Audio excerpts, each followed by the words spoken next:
Welcome to the MMA podcast for the cannabis community. Roll one, pack one, or get your rigs ready. It's time for the main event, Blunts and Bruises. All right, so Blunts and motherfucking Bruises, episode 3. We are here. Had some good fights recently. Have some good fights coming up. Have some good weed in the blunt, though. Got a lot to talk about today. Yeah, start off on the right foot. Got to start it off right. So I don't know what's in your blood, but I know in my blood, I got a little bit of outdoor, a little bit of Michigan, USA outdoor, pretty decent, combined with some Gorilla Glue. It's a classic. A lot of people know about that one. The taste is not bad, but it's not the flavor I'm normally after. So I'm hoping this second blend isn't so gamey. What you smoking? Nah, it's funny you say that. This is today's the first day I'm trying out a little bit of that silly fucking cross that I made of wedding cake cross with THC bomb. So I don't know. We just named it the bachelor party for something different. I like that. But yeah, no, I'm like you. I don't mind that gassy funk, and that's where that THC bomb's a bit more, on that line. But then I don't mind your sweeter kind of, So yeah, no, it's not too bad. It's leans a bit more towards a THC bomb, which I prefer. So but yeah, no, it is what it is. Hell yeah, man. That's a good way to fucking start off the show. Smoking on something tasty, smoking on something unique, proprietary, the Tyson blend. Not the Mike Tyson blend. But yeah, man. Yeah. So in the blunt, obviously, it varies usually per episode. But if you stick around here, if you're a Cannabis Lifestyle TV fan, if you associate with me in other areas, I'm a headbanger guy. So next show's probably going to be some headbanger because this one just didn't do it for me. So our top KO artist. Man, that's one thing I wanted to go over. There's a lot of people who, whether you're an MMA fan or not, a lot of people like to see finishes. And in particular, a lot of people like to see knockouts. Now that I've been in grappling, recently, doing Brazilian Jiu-Jitsu, I have more of an appreciation for the grappling side of things. But I've always been a fan of a good finish, a good stand and bang knockout, like somebody who puts the hands on you and you're out cold. And sometimes I don't want to see a brutal too bad. I want, no Mario Yamasaki style, let him die, but I like to see a good finish. How about you? Who doesn't? Like everyone, no one likes seeing a boring on the ground lay and pray. I'm like you. I don't mind seeing aggressive jiu-jitsu, but I think everyone's a fan of the stand-up wars and finishing with a big KO. Good grappling is cool. Don't think there's anything more exciting, really. No, dude, absolutely, man. Other than maybe a good 5-round war, that could be maybe one argument I'd make, but it just depends, So let's get right to this fucking list. I wouldn't say we're not gonna put this in order, okay? Because this isn't gonna be, this is the number one best knockout artist because it's all personal opinion. Now there is stats obviously that can go with it, but the effectiveness or how the KO is done, that's all personal preference. But one person that stands out to me who's a current active fighter, and we're talking top KO artists in the UFC, particularly this episode, at least I am. I hope you got some extra ones that aren't just UFC, Tyson, because this is all I did. But worst case condition, we'll have a follow-up episode that's other organizations as well, because we watch more than just the UFC. But with so many fights going on lately, with the pandemic being such an asshole and Rona being such a bitch, it's been nice that we've been able to have, Abu Dhabi, Yas Island, Fight Island, whatever you want to call it, and the Apex to be able to have consistent fights going on. And there's been smaller organizations putting them on too, but more than anything, UFC has been really the front and foremost when it comes to sports coming back in the world. So yeah, top 10. Yeah, well, just on that though, man, credit to UFC. They have been leading the way when it comes to sports during this pandemic. They're, even over here in Australia, our domestic sports have, I don't know, I haven't been real interested in them. That's how good the UFC's been going. Yeah, keeping me focused. Yeah, so, no, exactly right. But yeah, jumping into the top 10, man. So jumping into the top 10 before I get a notification on my phone from somebody on Cannabis Lifestyle TV. Shout out to all the Gromies, of course, who are listening or watching. For me, who stands out? Francis motherfucking Ngannou, whatever you want to call him. Man, the dude is an absolute killer, man. What stands out to me more than any is, of course, the list of names that he's already taken heads from. But man, that Alistair Overeem, motherfucking finish him Mortal Kombat style uppercut. Holy shit. I didn't know someone's neck could snap back that far without, coming off their shoulders. Still stand on their shoulders, man. That was brutal, wasn't it? Oh, and for him to still be fighting after that, dude, that's like a career-ending knockout. That was fucking crazy, man. I've never seen somebody get finished like that brutally from a heavyweight. Like that. Well, I'm trying to... was that when it split his lip open, like it made a meal of his lip? Was that or was that a different fight? That was... Who the fuck was it? He was witted the fight. That was late in the fight. Was that Jared he's on, you know what? Rosenstryker. Yeah, he's on the motherfucking list. My Funny bad. enough. No, he's good, I should though. have put that, yeah. I forgot about Should have that. segued into it. No, I wouldn't share. No. But you're good, dude. You're good. Stoners. Ngannou. Oh, I'm trying to... what other finishes Ngannou got? Oh, man. Junior Dos Santos. That was one that was a little weird. Two that were weird. Junior Dos Santos and Cain Velasquez. Those are both a little weird. Yeah, with the Cain knee one. Still, he still lifted him off his feet, and he was out, man. Like, however you want to paint that picture, he finished the top dudes. It was... how I look at it is a lot of like how John Jones, good buzz, good weed, it's working. How John Jones, when he came into the UFC, he cleared the light heavyweight division of those icons of Shogun, Machida, Rashad, Rampage. I mean, he took out all of the top dudes that were like, at the time, who were running shit, who were just interchanging the top level, who were always in the running for a title shot, and now they're irrelevant. Most of them are in Bellator. So it's it comes down to, I think, you're getting the same thing going on with Francis. He's going through and he's destroying that division. And there's nobody who's fucked with him other than Stipe. And we'll see if that rematch comes to happen, if he's become more composed and is more conservative in his approach. Because I think he just blew his load. That's why he lost that fight. Yeah, he's a different fighter now. Stipe is the only one that... if you have a look, I don't think anyone else in the heavyweight division wants to fight him. No. And I don't even think Stipe wants that fight, to be honest with you. No. He, you have a look at... the Derek Lewis fight, I suppose, was as boring as batshit. But that... apart from that, we try to not talk about that fight around here. Yeah, but he's beaten Rosenstrike, Junior, Kane. Like, he's beaten the who's who in that heavyweight division. He and no one wants a piece of him. So I'm glad he's getting... I'm pretty sure he's getting that title shot with against Stipe, isn't he? Yeah, unless they give it to Jones if he ever decides to go up to heavyweight. He's talked about it. He says he's doing it, but now he's talking about Izzy. So who knows? That's for another episode. And it's funny you mentioned the most boring fight maybe in UFC history. Other than maybe Ken Shamrock and I think Dan Severn. That was fucking horrible. But we got Derek Lewis next. My man, my balls is hot. Shout out to Trey. That's one of his favorite fighters. While his list isn't as attractive, let's say, as something like, Ngannou's got. Ngannou, 15 wins, 11 knockouts. It's impressive. But who he's fought isn't quite as large. When you look at 24 wins, 19 knockouts, and how many he's had in the UFC, how many fights he's had against high-caliber opponents even, too. All the way back, even though it was a loss, all the way back to Matt Mitrione, which is higher caliber at the time. Not high anymore, really, but it's crazy to see how long he's been in the game, how he's evolved, throwing, double knees, spinning back kicks. Shots that you wouldn't anticipate a big guy to throw, and his stamina's gotten better, too. So, overall, man, he's a fucking knockout artist, and he's getting better as a fighter. I was really impressed with his last win. I'm trying to think. Was it Olenek? Who's it? Yeah, it was too. Yeah, that was very impressive. Honestly, I thought Olenek was going to get him down and submit him.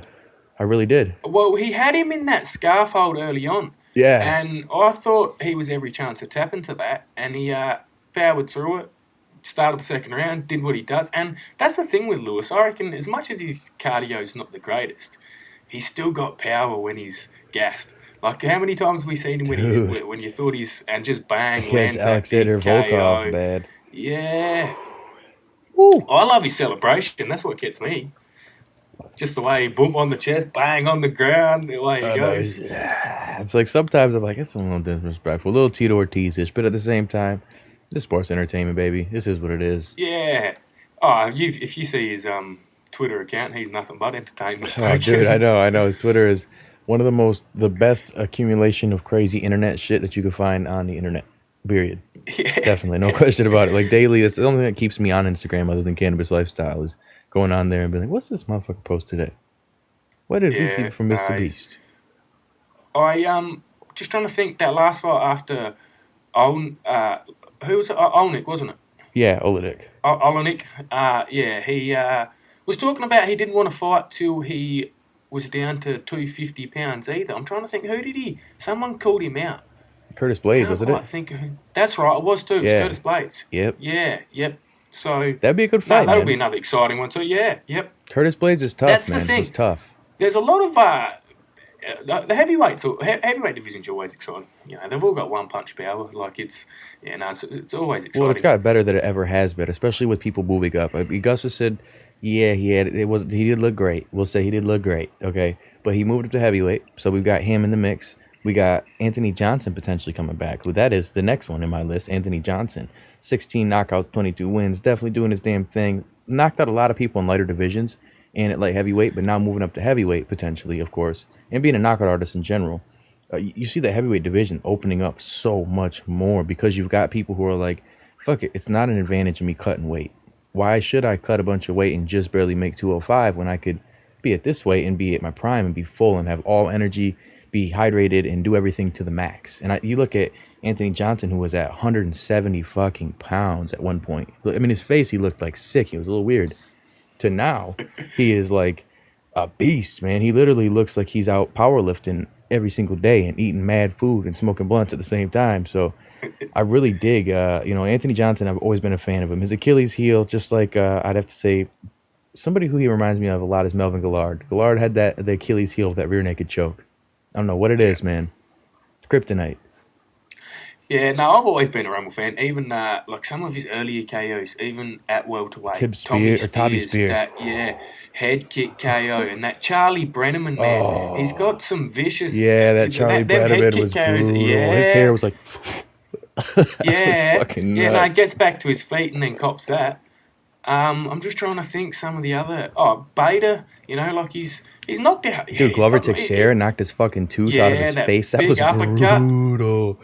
Jimmy Manua, brutal. Alexander Gustafsson, brutal. Nogueira, that uppercut, dude. I mean, his comeback, that tear from World Series of Fighting, PFL now, all the way to where he's at now. I mean, coming back to the UFC potentially, he went on a tear, man. The only people who could really do anything to him was the champ, Daniel Cormier. I mean, and I think heavyweight division is going to be comparable. He doesn't have the submission threat quite as much, but I do tell you, man, Stipe, well, he's got hands. Well, he's a knockout artist too. He probably could have made the list. He's so well-rounded at this point that I think he might take him down and work him like he did against, if it gets to that point, like he did Francis, the first fight. Yeah. Just try to tire him out. I think the thing with Rumble, though, is he's only got to touch you. Oh, yeah. But Francis is in the same boat, too. I wouldn't mind seeing Rumble at heavyweight. Like, I would love to see Francis at Rumble. Yeah. That'd be an interesting one. There's plenty of exciting fights for him, but I think he's more interested at light heavyweight now that Jones vacated, isn't he? So he was talking. I don't know. About It'd be interesting to see what it is. Yeah. Either way, I mean, he's the type of fighter who could easily go between both weights. I think he'd do well. He's not like Cormier is kind of doughy, so fluctuating between two weights, it's not going to be too much for him. But it's not like he's chiseled or in good shape doing these things. It's like he's a little doughier at heavyweight now. Yeah. You know? Yeah. Nah. Rumble, I think, is probably better suited to wherever he wants to. Really. Yeah, he's not one. I know where you're coming from. His body type. He's not like Cormier was probably a 205er if he wanted to be. Fuck it, he could have easily been a weight 85. Look at Kennedy. Yeah, he easily could have been. Yeah, and I think he would have been a beast at 185. A beast. It's funny you say that. He almost has a similar body to what Kennedy did at heavyweight. A little bit just dough, like not fat, but just doughy. You know. Yeah, just thick. Yeah, 2 cc's. Where you're coming from. So next on the list, man. Next on the list. Sorry to interrupt you, brother. I get excited about this guy. A lot of people sleep on him. They say, "Who the fuck is that?" Jeremy Stevens, little motherfucking heathens. Man, he's had some hellacious knockouts. He's been on the bad side recently. Qatar, that was a rough one, but man, he has had some amazing knockouts. Josh Emmett was one that was scary. That was like, oh my God, is he okay? He came down with like the Hendo style drop on him afterwards. Duhoi Choi, that's my dude. Man, he's a beast. Kid is super good. He's just a scrapper. He gets into those firefights, and I don't know if it's always good for him, but that was, I don't think that was even a finish, was it? Oh, no, that was a finish. Yeah, Cub Swanson and him was a decision. Now. That was a knockout. Yeah, that's right. That's the thing with Stevens. So he's fought the who's who at lightweight, and then when the UFC bring in the lightweight divisions, I reckon he's even fighting it now. He's at 145. Yeah, yep, 145. Yeah, so he made the transition down to 145 and had a heap of exciting fights at Yeah, 145 dude. too. Like, I mean, you got he's Adelis Bermudez was a fucking crazy one. That was a good one. That yeah, I think it was a flying knee. Just like he's the type of dude that, depending on what Jamie Stevens shows up that night, it may be a wrecker, man. But sometimes he just hesitates, or he doesn't get off like he should, or he just throws those hooks, and he's not setting up his fights or his strikes right. He's more telegraphing everything that he's doing, and like I really love his fighting style. But sometimes certain styles, they make fights, of course. He doesn't have that knockout potential. But back at lightweight, man, Marcus Davis, that was a crazy one. You get against the right person, like a boxer, someone who's going to be a little more aggressive with you. Even Rafael dos Anjos, I think he broke his jaw, didn't he? Or was that Clay Guida who broke his jaw? oh man, see, you got me there, man. See, You're I going do this back too shit. far. This is what I do. No. Yeah, see, that's the problem. That's the days I remember when Guida was, bouncing around with that head of hair. Yeah, and it was useful. Covered in blood. It was bad. Yeah, no, it kind of was to an extent, and then it'd go the other way once he got split open and it was that bloody. Yeah, It was like the BJ Penn The whole fight. Diego one where the old blood would end up helping the choke. But Yeah. that's the thing. Stevens, man, he's been around a long time. Dude, so now, long like- he's even beat the former Alpha Male head coach, Justin Buckles, randomly. That's Yep. one of the thoughts out there, a random. I forgot, like until recently, I'm looking up, on SureDog on putting together this list, making sure I got the names right, because I'm a weed head, as some people would like to call it. And I was like, Justin Buckles, holy shit, I remember Justin Buckles fighting. That's nuts, man. Like there's certain fighters, it's going to go that way with Dwayne Ludwig in 20 years. People are going to be like, he used to be a badass. He used to have the fastest knockout record. But you get so good at one other thing. Now he's the coach. He's that dude. I think Jeremy Stevens has a great team behind him. He's the kind of guy that, like, he could potentially transition into helping those younger dudes. You know what I'm saying? But he likes to fucking scrap, man. I see him going out with like 30 losses, just scrapping. He'll be in a small organization, bare knuckle boxing, doing like, he's a fighter, man. And I love him. I love him. He's one of my favorite fighters to watch. More not so much recently, because he's been losing. But he's the kind of guy that, like, if you got the right matchup, it's going to be fucking fireworks. Yeah, no, exactly right. Like you say, blokes like Marcus Davis, see, even Marcus Davis, Jesus Christ, he's been retired for 10 years now, probably. He tried a little Bellator run, didn't he? That didn't work out. Yeah, I can't remember. When he did. But that's what you want. Any of them kind of stand-up fighters where, they'll both stand there and go at it. It suits him down to a T. So I suppose if he wants to go on and, UFC match him up, all right. But it's like everyone now. Once you got a bit of a name, I think the UFC feed you, uses you as a bit of a You become their platform gatekeeper, to- man. They want to build names off you. Yeah, exactly right. It's fucked up. feed you to the next generation. And So another Dave know. that you mentioned, man, that I can barely mention because I can barely say his fucking name is Jarizino. Jarizino. All right. I don't know. Rosenstrike. Beast. We probably should have called this Blunts and Butchers. Yeah. Because the way you Butcher. and me pronounce names, Fucking man. Yeah. names. Yeah. Oh. Yeah. No, I think everyone knows who we're talking about. Oh, man. You'll see him on the Rosenstruik or screen. If you're listening to Rosenstrike this, you need to look him up, man, because he is a beast, Yeah. dude. Like, while he hasn't had all the names, he has had sub names. Junior Dos Santos, Ovry, Arlovsky, even Junior Albani. I'd give Junior Albani something. But what stands out to me the most, personally, 76 wins, 64 knockouts in kickboxing. And that's not easy. Now, a lot of people have a lot of fights, and they're like, oh, they've fought nobodies. When you go that long with that many fights, and you got that many finishes, and you transition into MMA, and you're 10 knockouts out of 11 fucking wins, that shows you got dynamite, hands and feet, period, dynamite. Now, Stephen Thompson, he had a lot of knockouts, not so much in the UFC. Certain things don't transition as much. Israel Adesanya, though, he's finishing people. Certain fighters can transition that striking really well into mixed martial arts, and he's one of the dudes that have done it really well. His recent loss, pretty fluky. I mean, Francis went in there throwing windmills. He was ready to take anybody and everybody out with that, even the referee. Like, just... and he caught him. That was all it came down to. Technically, I think that he's a better fighter, but power is power. Any fighter could lose a heavyweight fight with one solid punch. It's just is what it is. No, I couldn't agree more, man. I remember, see, man, fucking names. Rosenstrike fighting in, I think it's Super Combat. So, kickboxing organisation. There's some punch scrappers over there, man. Daniel Sam. Who else? I think Benjamin Jamal Ben Sadiq fought over there. Catlin Morisano, and he fought a lot of these guys, I reckon, in Super Combat. Like Rosenstrike's his kickboxing record's legit. That's what I'm He's saying. fought It's some not of the padded. toughest. Nah. And the blokes that he lost to, I'm not sure if he fought in Glory at all or not, but the blokes that he lost to in kickboxing fights are legit. And even some of the wins he's got, they're not. He's a legit kickboxer. When you look at blokes like Adesanya, his record stacks up almost as good as his in comparison. I Yeah. don't think people realise just what credentials he has. I think that's on And the like you UFC's say, bad, man. They need to promote their outside of UFC competition more to say, here's why we got this guy. Like, yeah, he's not, at the time, he knocked, 6 people out in MMA. It ain't about that, man. It's the fact that this guy's a combat fighter. He's got that experience. He's been knocking people out for a long fucking time. like you say, man, I couldn't agree more. It's funny. It's like the blokes you have, your Tyrone Spungs, or I think Spong, Yeah. however you pronounce it, had a couple of MMA fights. But generally, a lot of them kickboxers don't make the transition all that Not well at all. But as soon as it goes to the ground, they're in trouble. But, Adesanya, Rosenstrike's another one that he's made that transition, and he's a legit heavyweight in the UFC. Yeah.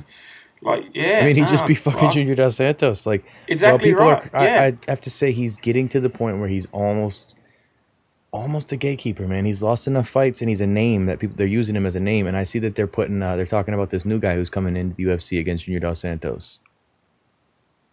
I can't quite think. Dana was just talking about it on the last card, the post-fight press conference on. We'll talk about that here in a minute on that card. That was an impressive one, but I think that's where Junior Dos Santos is still a tough motherfucker, man. His knockout losses, I wouldn't say are fluky. He gets caught with kind of awkward strikes. It's not like he's in a technical boxing battle, but he's one kind of the fighter that you've been able to see for years, and you could watch his style, and it hasn't evolved a whole lot, so you can kind of get a good game plan and a strategy to beat him. But when you go striking against an elite kickboxer, I don't care how good your boxing is, this dude has seen and done it all. He's got way more fights than 90% of the MMA fighters. So when it comes to striking, you don't want to fuck with somebody like that. This dude will put you to sleep. And he does it. I mean, 10 out of 11 times. And so last on my list, I've only got 6 here, actually. So I put top 10. I don't know if you got some Tyson here, but that may just be blunts to add it to make that 6 instead of 10. So I guess we could have in the comment section, they could add more. Oh, you can do that if you want. Yeah. If they want to add in the last couple, if you want, I could probably just touch on a couple of glory. Let's touch on that. But this next dude, do that, and then I'll do the last guy on my list because that'll lead into something next. All right then.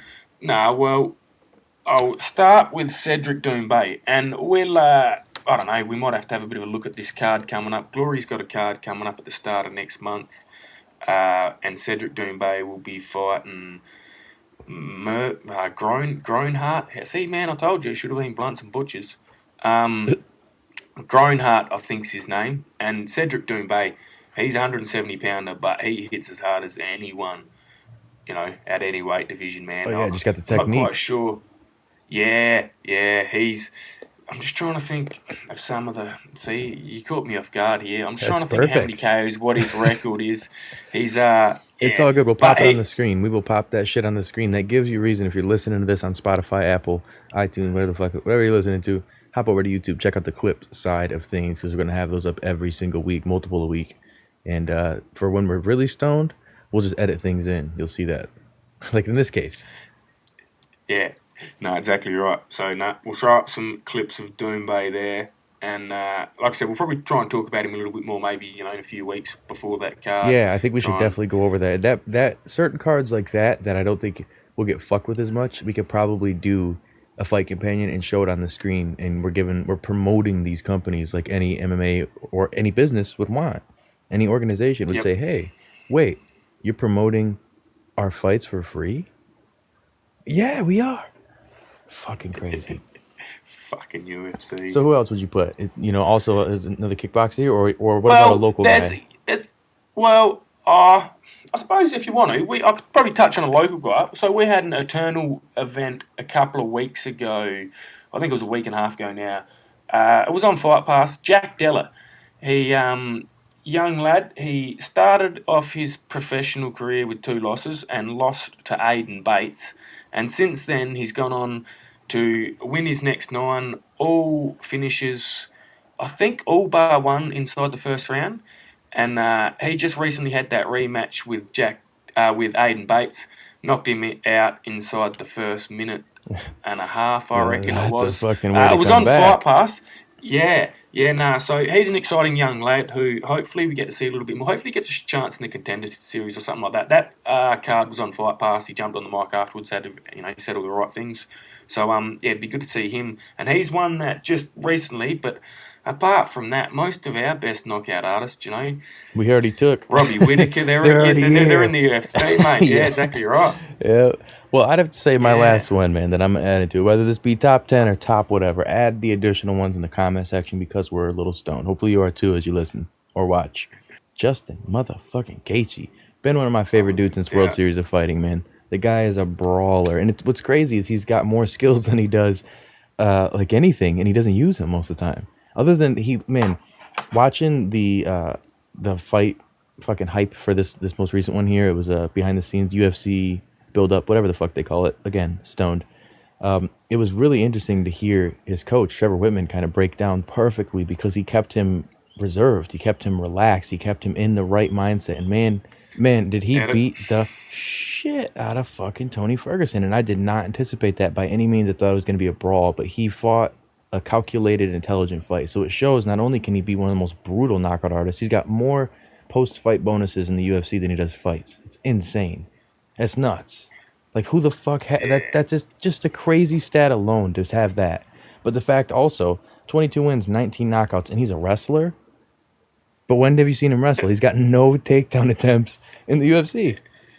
He uses his wrestling for one thing and one thing only, and that's to keep the fight on its feet. He's an anti-wrestler. Take your head off.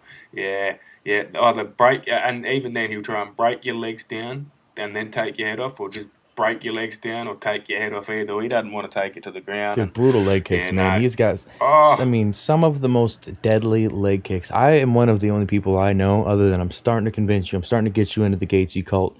I think Gaethje's going to pull the upset, man. I think he's got all the tools to do it. But we'll jump into that in a second. Let me hold you back because we got a lot to say. I got a lot of thoughts on that one. With Justin Gaethje, let's run down a couple of the UFC hypes, because there's ones outside of it that are really, really good, but ones that stand out. Michael Johnson, crazy. That was a real good one. James Vick, that one felt great because James Vick talked the shit he did beforehand. Homer Simpson style. I mean, just was a different person. James Vick is not that shit talker, and he was for that, and he ate it. It was great. Edson Barbosa, that was a shocker. Didn't anticipate that one, to be honest with you. That one, I didn't think Edson Barbosa would get in the firefight with him, and she really didn't. But he got into enough of a striking battle that wasn't technical that it opened it up for Gaethje to just chase him down and catch him with the fucking bolo. And that's all he's got to do. He's only got to catch it. And I think the best thing for him is the fact that he's got Trevor, what is it? Whitman in his corner, who, man, he's a genius. Dude, there's a reason ESPN hired him, to break things down. The guy is very, very smart with it. He breaks things down in a way that, like, you understand it, and it's still elegant. It doesn't sound like layman's everything he says, but at the same time, it's even his fighters, man. Like, you listen to the conversations he's having, and it's not like your normal coach. He's like, all right, you got to get in there and knock him out. He's talking. He's like, you know better than this, Justin. You need to make sure that you go in there and you're touching him. You're not putting all your power into it. You're landing clean and you're touching him. He wants to brawl with you. Make it a fight, not a brawl. And he goes in and, to the T. Whitman's like, this is world class as he's watching it. Because he's seen it. He's like, he's impressed with his own student. But that's the difference when you have, that's like TJ Dillashaw and Dwayne Ludwig. I just said his name. I'm stoned, obviously. That connection with corners. Not everybody needs a corner. Mike Perry, he's got his woman. He's auctioning off a spot now if you'd like to get that. But you've got Darren Till's first one, I think. He'll be raw dogging that. But you've got, that connection, I think, is really what's taken that raw talent that Justin Gaethje has and turned it into this fucking knockout artist, talented fucking beast. Interim champ, whether he wants to claim it or not, interim champ. He did his thing. He beat Tony Ferguson. I honestly had Ferguson winning that fight. I thought Ferguson was going to pull it out, but I lost some money on that one. I did too. He just beat the living shit out of I mean, Ferguson so much too. so that he looked like a dog that got hit by a car afterwards. He's like, Yeah, it was yeah. No, crazy. no, exactly right. He beat the shit out of him. But another Gaethje one, even the Cerrone knockout. Oh yeah, how did I forget about Yeah, that? What the fuck nah, is wrong with flawed, me? Even like fights that he's flawed. lost, like Poirier and Alvarez, fucking amazing fights. I mean, just amazing That's fights. People forget he lost. we'll touch we'll touch more on that. When we get into Mm. Khabib Gaethje, but so I think he might have even fought tougher competition in the UFC than what Oh yeah, Khabib oh has. yeah. And you know what? Fuck it. Let's jump right into that right now. Oh well, if you want to get into it, Let's do then it because I'm excited as hell about this. Honestly, I'm more excited about this matchup, and I've been saying this since way before this was even a conversation. I've been saying I think that Gaethje is the only person who has the capability to win because he's got the anti-wrestling. Because he's such a good wrestler that he can avoid the wrestling because he knows the moves. He knows grabbing the leg. He knows tucking the head. He knows all these little triggers. That is when someone's going to shoot for a single leg or someone's going to, whatever they're going to do, he knows it. And looking at Khabib's stats, he has to go for a lot of attempts usually to secure a solid ground position. Whether that be a good takedown, yes, he did it, but to secure that solid ground position, he puts a lot of fucking work into it. And against McGregor, that honestly, like, the most impressive thing for McGregor in that fight is how hard it was to take him down. And I was like, McGregor? And I know he was training for that. That was probably his main focus. But Justin's not going to get taken down like that. No fucking chance. And if he does, I'll do a fat-ass stab on the next show. well, I think he'll get taken down. I think the key to this Oh, I fight's think going he'll to get be taken down, but I don't think he'll get, like, taken down and held down and beat up like that. You know what I'm saying? I think that's going to be the key to this fight. I reckon the first 2 rounds is going to decide the outcome. If Khabib can take him down with ease, hold him down, and why he's holding him down. Khabib's resting. Gaethje's working to try and get back to his feet. That's why Khabib, he just has that style. Once he wins the first round, he just continues to maul you, and it's Oh, just yeah. a You get in the grueling. rabbit hole of Khabib. Yeah. But the other way around too, though, I think now if Gaethje can get back to his feet and make Khabib work for that takedown, stuff a couple of them, even if he gets taken down, get back to his feet quickly and make Khabib work. Well, whoever's got that advantage going into 3, 4, 5, like I said, if Khabib's taking him down, holding him down, it's going to continue to go that way. Yeah, I But see it being a we deep even, water we fight. seen even in our Quinta fight that Khabib's shots in the later rounds, they didn't have on them what they did Oh, early yeah. on. So if Gaethje can stop them early, he's going to touch him in them later rounds, and Dude, he's only got to touch him once, and you're with man. You've got me leaning more. I don't know. Khabib's favourite, and for good reason, and. Everyone, every other fight, even the McGregor fight, if McGregor can keep it on his feet and touch him, he'll knock him out. And Khabib rocked, yeah, landed dropped the big him. right He hand. dropped him. He landed the most significant fucking strike of the whole fight. Yeah. But I just don't think Khabib's not going to be stupid and try and get into that brawl with Gaethje because that's not the smart thing to do. Dude, you but know I what? don't think he will. I have this weird feeling in my heart, man, that Khabib's going to go in there and rock Gaethje. I think he's going to catch him with a strike and he's going to fucking juke him. I think his striking has gotten tenfold better. Spinning back kicks, real clean body kicks. I mean, good body punches, really good jab, elbows. I mean, he's mixing it up. I think that he is getting to the point where a lot of fighters get where their ego gets big and it gets inflated, and he'll fall back to the wrestling. I totally believe that. But I think he knows that Gaethje's expecting takedowns. He knows that he's expecting a grinding fight. So I think he's going to go in the first round like he did with McGregor, and he's going to maybe shoot for a takedown to show changing levels. But I could just totally see him going in and trying to strike with him, a full striking match.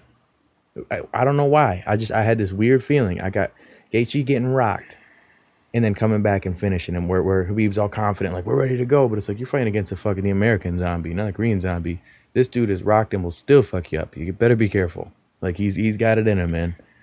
The Homer Simpson analogy wasn't too bad because, man, he's tough. No, I don't know. I just don't think Khabib, unless he catches him early, like you know, like you say, if he catches him inside the first minute or two and thinks he can strike with him, that might be the case. But I just don't think he'd be silly enough to try and strike with Gaethje. Like, it wouldn't be. It would be stupid. I think it would be stupid. But I just got this weird gut feeling that he's going to try to change up the strategy, because when you get to the point of you're this far in your career, everybody's watched all your fights, they're analyzing you, you're the champ. So literally, people's whole training camp is about you. That's their whole goal, is you. They want to be able to get to the point of beating you. And I think that, of course, he's looking the same way at Gaethje, but he's probably looking more at his strengths than Gaethje's strengths or weaknesses. You know what I'm saying? And that's just my opinion. That's just watching some of the behind-the-scenes stuff and hearing some of the chatter.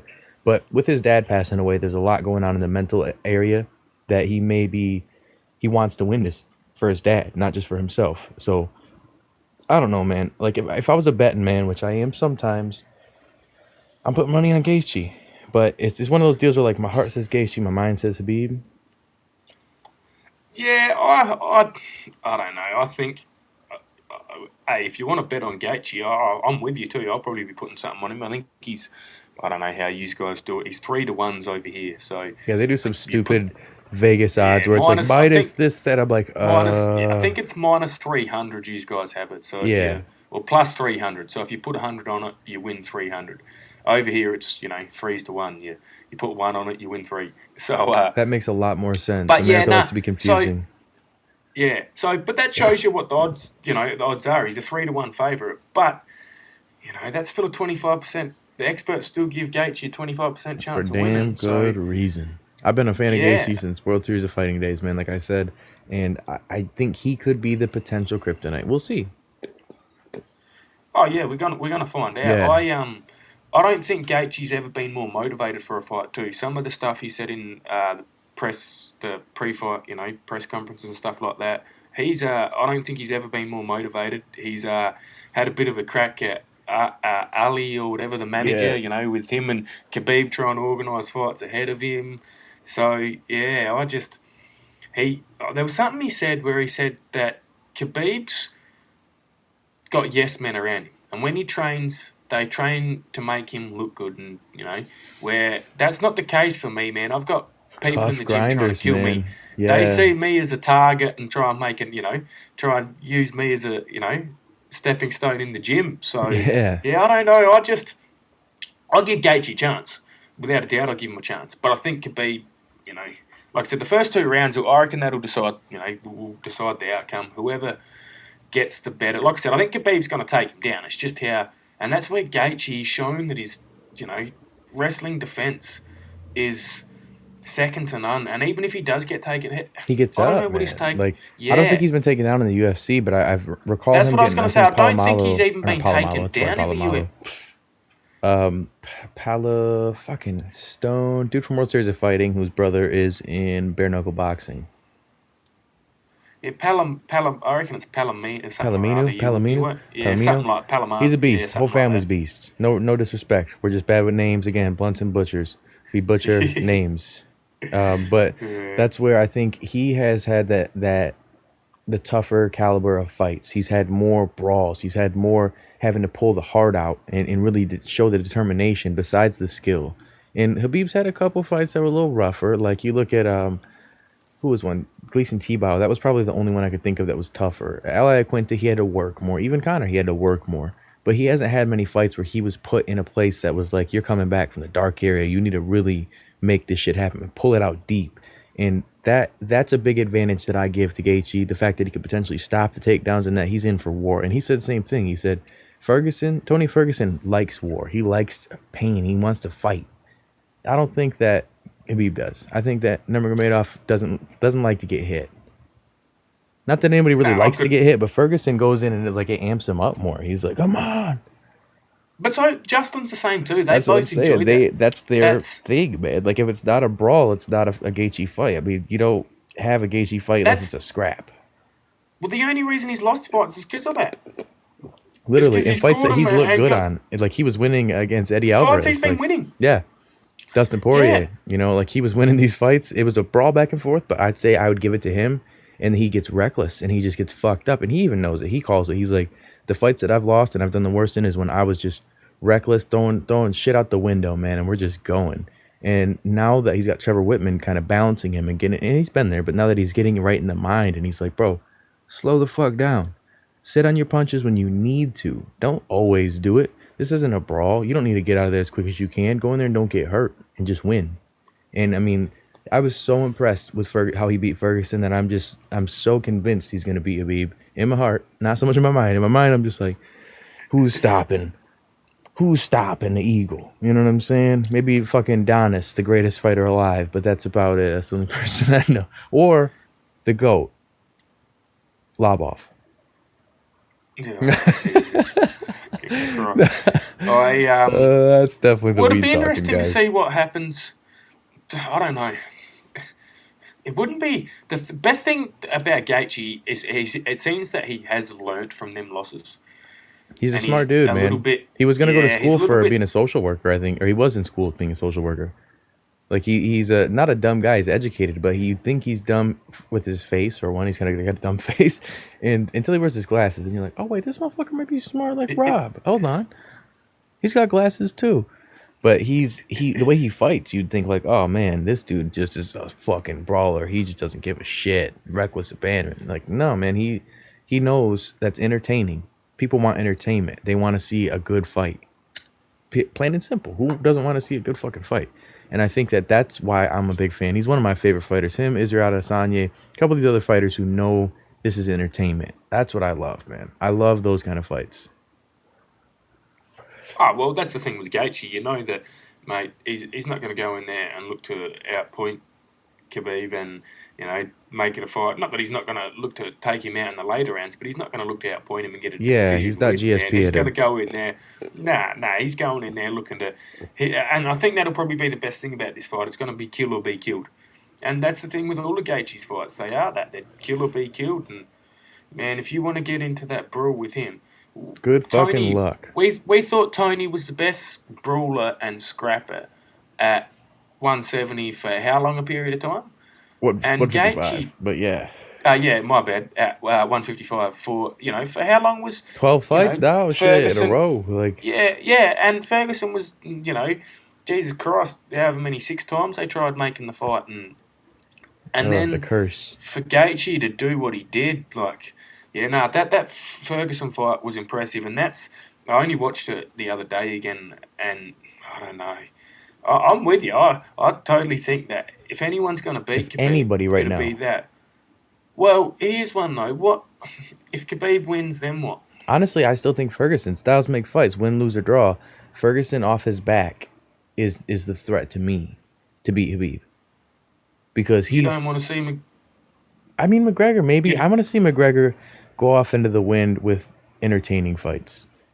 You know what I'm saying? I like Dustin Poirier. I like that fight. That's a good one. I like other entertaining fights. I like Pacquiao even. Do that. Like, you made your money, bro. I don't want you holding up the division. He's the kind of guy that he's not hungry for the sport. He's hungry for competition when he wants to be. And so, like, let's leave it up to Ferguson who wants the belt. Let's leave it up to even Charles Oliveira. Let's leave it up to even the next guy that we're going to talk about here in a minute. If he can drop weight because he's the freak nature, the hybrid, basically the love child of Khabib and McGregor. If you can get the names that are hungry, that are aggressive, and that want to do it, I think leave it up to a lot of other fighters right now. There might be a McGregor opportunity if he shows he's hungry, and I think that he said publicly even the fight with Poirier is a tune-up, a work fight to get to fighting Pacquiao. He wants to fight against a lefty. Well, see, I can't understand why the fuck the UFC is doing that then. It makes no sense. McGregor's power, dude. He read an ad, or not ad, he put a post, a face-off between him and Poirier, and there was no UFC logo anywhere on that. There was no hashtag, there was nothing UFC, nothing. It was McGregor Promotions, it was the charity, it was this. I mean, there was nothing UFC, and I think UFC knows this motherfucker, no matter what, still has power. He had one of the highest selling pay-per-views in history against Cerrone, and it was a boofy, dookie-ass card.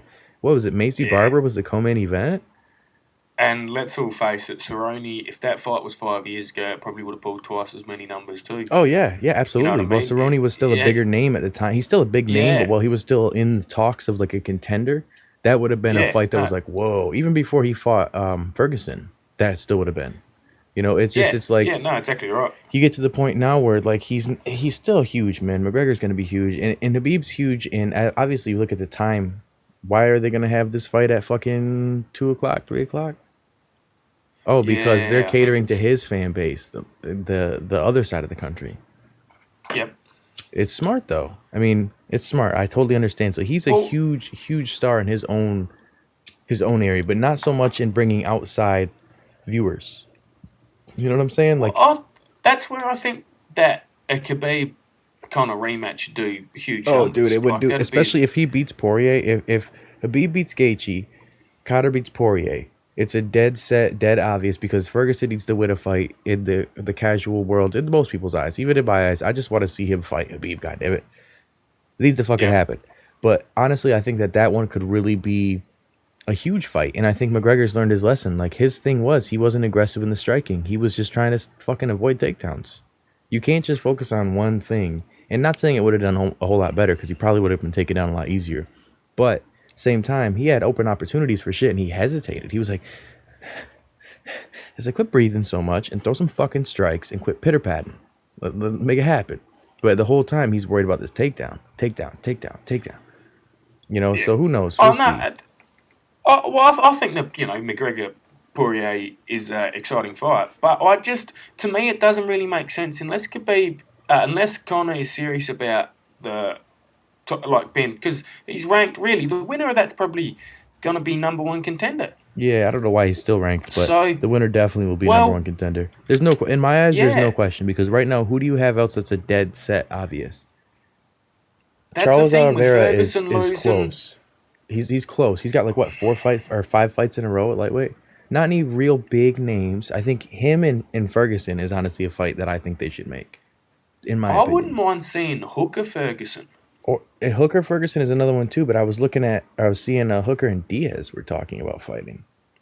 Yeah, but that to me doesn't make any It sense makes sense for either. Hooker To being not a celebrity. You are a celebrity in that sense. I'm sure he is in New Zealand, but that brings him to a new upper echelon of fighters.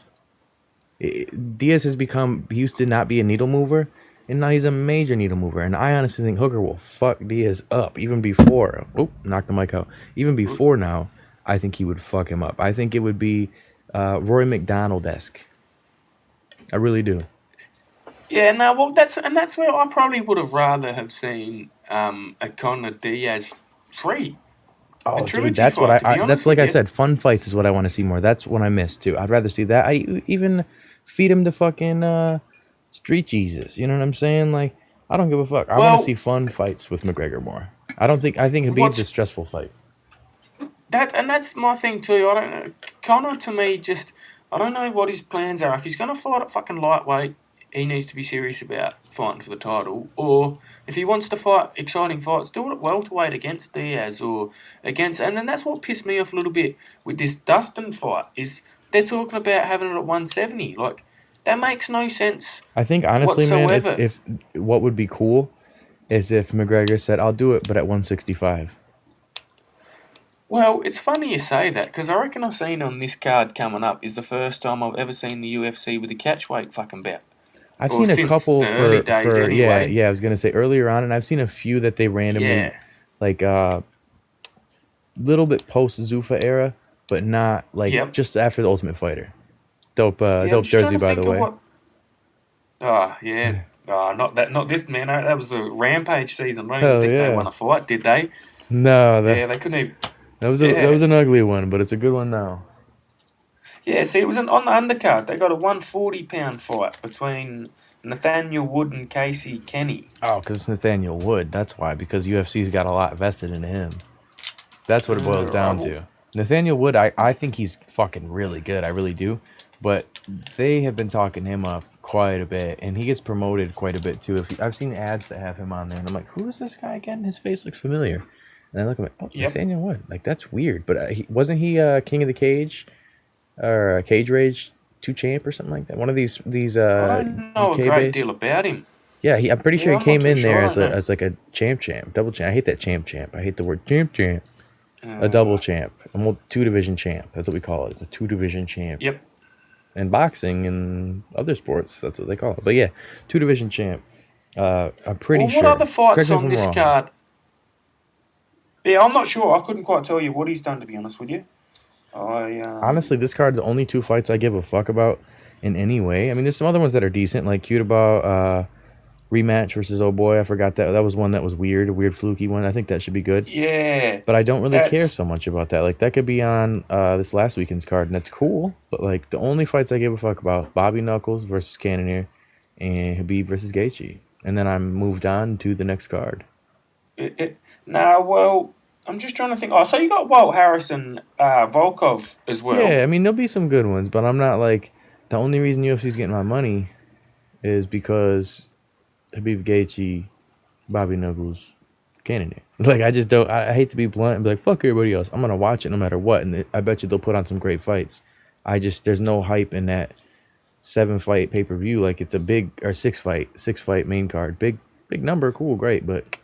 Well, see, it's funny you say that. I don't even know if it's going to be 6-fight now because I reckon the Laura Murphy, Lalaya, Shara, however you. Yes, sure. Butchers. Shakira. That fight was pulled. I think one of them, ended up testing positive for whatever COVID or whatever. Now we'll just start just saying testing positive, and everybody knows. Yeah, now, they tested positive. Exactly right. You know what it is. You know what it is. It ain't AIDS. But another thing I'm looking forward to is I am on the hype train. I bought into the hype train. I'm with DC. McGregor and Khabib's love child, a.k.a. Dana White's new best friend, a.k.a. the new money train, a.k.a. Khabib 2.0, Chimaev versus the world. I don't know who the fuck he's going to fight, but there's been a lot of people they've been tossing out, man. Neil Magny's been screaming, give me the fight, but it's like UFC's like, that's a threat. Neil Magny might win. Let's not give him Neil Magny. Let's give him a striker that he can drive fuck and destroy, or let's give him a grappler that he can knock out. I truly think that's what it comes down to. I think they're smart, and they realize, hey, we've fed fighters to the wolves. The best example of them changing grounds of doing that was Costa and Adesanya. They were perfectly matched up at one point in the middleweight division, and that fight just never came to. I'm like, what the fuck? They knew. They were like, let's build them both, because this is going to be big down the road. And it was. It sure as shit was. It was huge. And one-sided, but it was a huge build-up. And I think they're doing that with Chimaev, is they're looking for the right fights to give him a name, right? He's got to, if he gets 2 or 3 big names, he can easily go for a title shot. Easily. Just because of the hype. So if they give him a good name that's beatable. Darren Till, I think Darren Till's probably the closest to being beatable, to be honest with you, out of everybody that they listed for him. Because now Damian Maia is almost not even in the running. He's not even in the conversation. He's out of it. Wonder Boy has already said, hey, I don't really want to fight him. I want Leon Edwards. And which is great, which is crazy that Leon Edwards is still talking like no one wants to fight him. It blows my mind. But one person, like I said, Leon Edwards just needs to fight someone. Fucking fight anybody. Anybody. I don't give a shit. Fight a bum on the street. Dude, for God's at this sake. point, fight fucking. I think honestly, if it's not going to get you towards title contention, but if you're going to fight somebody, call Chimaev out too. Fuck it, derail a hype train. Wow. That would make perfect sense. Nobody wants to fight either of them, so do it. He's talking that he doesn't want to fight anyone below him, and he only wants to fight up, and wants to wait for a title shot. He's not going to get that fucking title shot. He's going to disappear. Because he hasn't fought for... Yeah, he's going to do... And Chimaev, even though he's not ranked, man, he's got as much hype as anyone at the moment. You beat him... More than anybody. Yeah. He right now is literally bigger than McGregor was 3 fights in. Yeah. And they were talking about him fighting for a title even too, but Chimaev has so much hype again that he was sitting at the round table with Dana White, chilling, watching the fights. Like, people talk about no one wants to fight him. He's the best. He's going to take out everybody. And I watched his highlights of his early fights, and holy shit, is he good, man? Yeah, no, without a doubt. I don't know. I wouldn't be surprised if he can't get a fight at welterweight that you see him fighting Chris Weidman. Oh, yeah, Chris Weidman, too. I forgot about that. That's another one. Chris Weidman randomly. Yeah. That's so random. Yeah. But I think he'd fuck Weidman up. I think so, too. But I think that'd be a good decision for, like, the UFC. That's a name. Weidman, he's an ex-champion, but really I think his best, his best days are behind him, man. Yeah. No, so I think Chimaev gets the win there. He beats a name, and, that the hype train keeps rolling on. So, but Yeah, I don't know. I don't want to see him fast track too quick. Like, just enjoy the ride. Yeah. Let's get him an opponent that, you know. But I think he's struggling to find a fight at welterweight. So, yeah, I Other don't know. than Neil I Magny, think Magny. Magny's I in the think. comment sections on all these posts that on Instagram that are talking about him. He's like hands up in these posts like, I've been asking, hello, I'm here. And I don't know Well, what's the holdup. we've been calling for it since, I don't know, since the first episode. I reckon I said Magny or Vincent Luque or someone Yeah, around Vincent there. Like, Luque, that let's would be a just. good one too. That'd be a real good one. I can even Yeah, see there's plenty. Nico Price. I mean, there's a lot of fighters in that division that are scrappy, that are tough, that may not be the top elite dudes, but that are names that are recognizable to most people. Maybe not the casuals, but to most people. And if they beat that dude, that's legit. Like, what do you call himself? G3? Now. Yeah. Now. Like, yeah, he may have had a lot of But fights, but he's not somebody that I thought was a threat in any area. I suppose the only thing I guess the UFC, you know, would be looking at those, giving him someone like a Price or even a Neil Magny is they're not really a name. Like, it's not. Does it sell?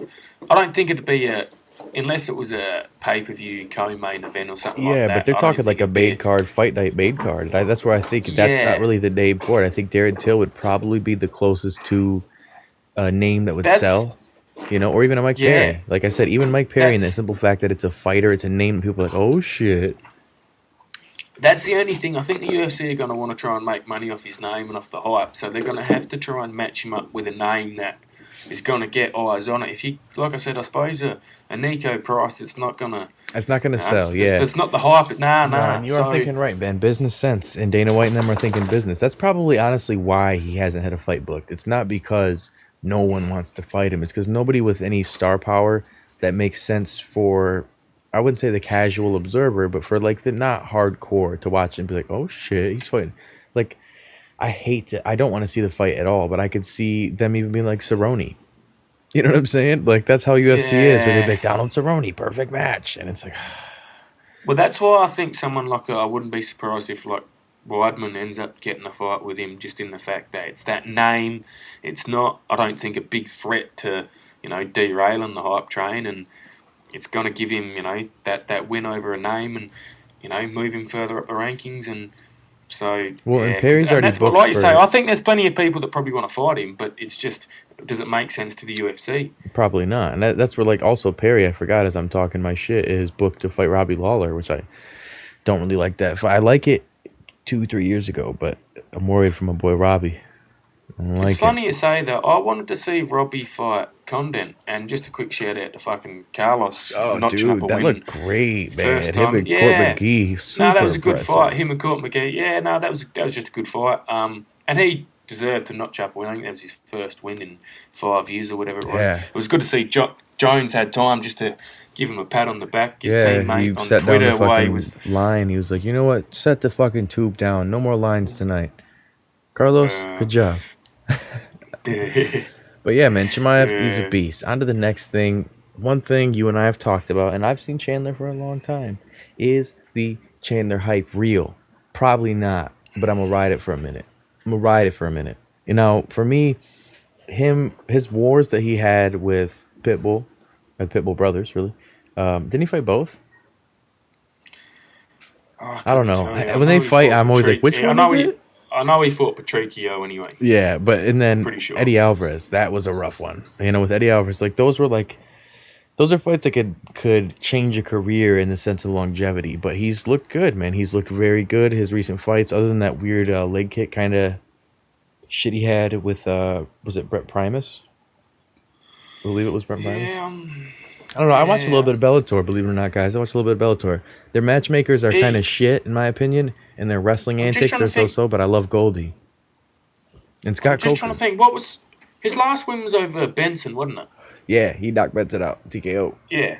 Yep. Yep. Now, Styles make fights is how I I look at it. Styles make fights, and he has that wrestling caliber, just like I said with Gaethje. Wrestling with striking. He's got not great striking, but he's got pretty good striking, enough that he's knocked people out. He's a threat. He's definitely finished some good people. But at the same time, his wrestling is legit. He's got very good takedowns, good takedown defense. He's strong. He's got a lot of tenacity and aggression. He's explosive. There's a lot to Chandler that is a big deal. And I don't know what the cost of him was. I bet you it wasn't cheap. But him being a backup for this weekend's fight, I don't know if that's still in place. That's one thing I don't know how I agree. Him skipping the line in the UFC, he wasn't the champ in Bellator anymore. He lost the title. So being the champ, I might say, okay, he came in, he was the Bellator champ. Let's have this dude do it. That makes sense.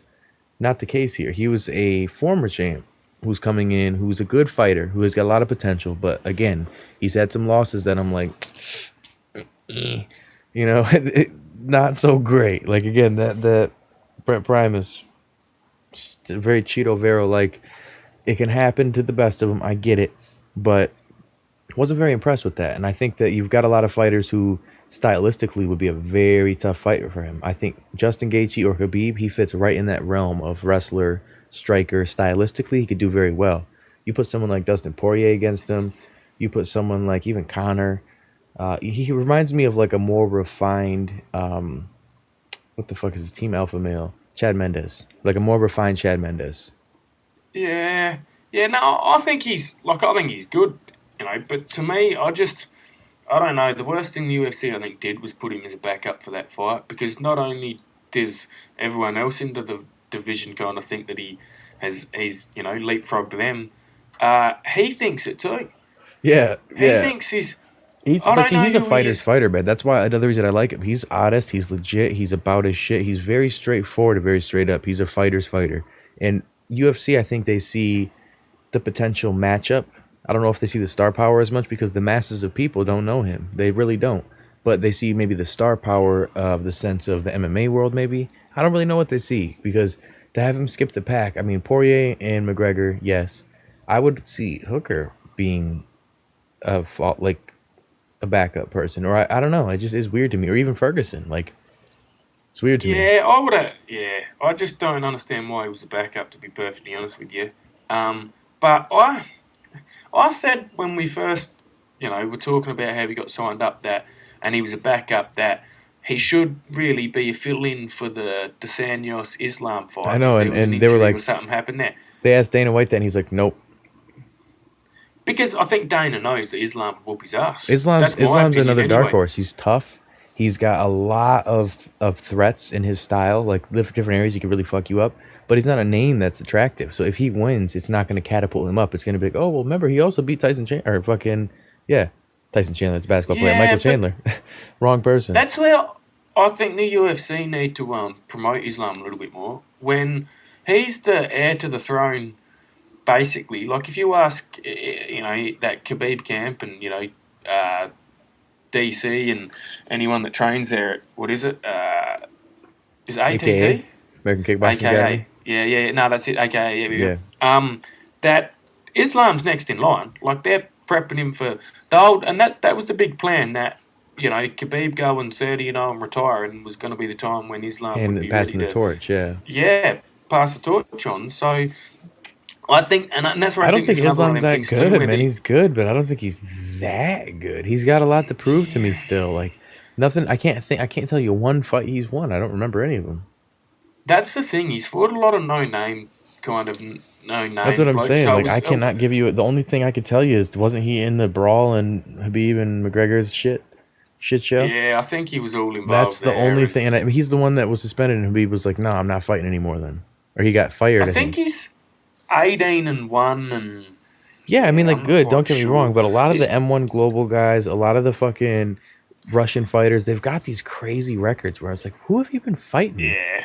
Have you just been fighting, like, random fucking blokes? Again, just dudes. A lot of other fucking Barabovs and... Yeah, people's stepdads, like Mike Tyson used to. Like, that's cool, but, like, let's think about Renan Barão. Let's remember him coming to the UFC, what, 28-0, 27-0? And where is he now?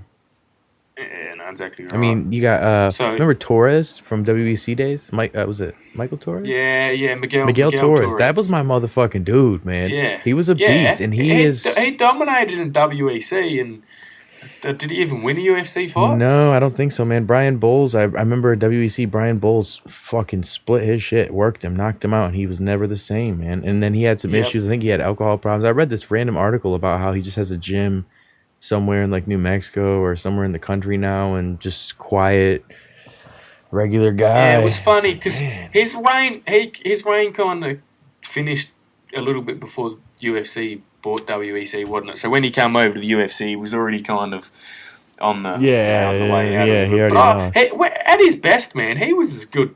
You know. Oh, dude, one of the top. He was pound for pound. But that's where I'm putting the same thing more with Michael Chandler. Like Islam too, in that sense of the names he's fought. A lot of people. Who the fuck has he fought? Michael Chandler is one of those guys who like was his prime. Is his prime done?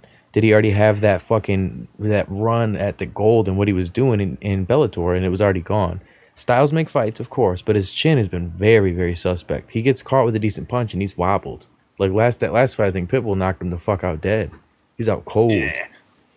Yeah, see, the only thing I could probably credit him there is he probably could have just stayed at Bellator and took the easy way out. I don't know that he'd be earning much more at the UFC or any more at the UFC than what he would be with Bellator, to be honest with you. I don't think he did it for that even, though. Like, from what it sounds like, he's pretty well off financially, as he wants to prove himself at this. Like, all the Bellator fighters know, man. They can talk the shit they want when they're there. They know the best competition in the world is where the most money is right now. And while Viacom owns Bellator, they're not selling like they are in the UFC. UFC is killing it.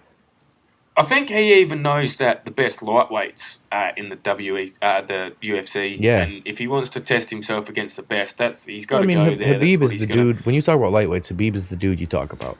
And if he or even McGregor, and if he can go over there and fight those guys, he'll get paid like crazy. If he can go over there and beat those guys, he's solidified himself as one of the greats ever. Right now, he's going to go down as a forgotten dude. He's going to go down like a Brett Rogers or like again, Miguel Torres.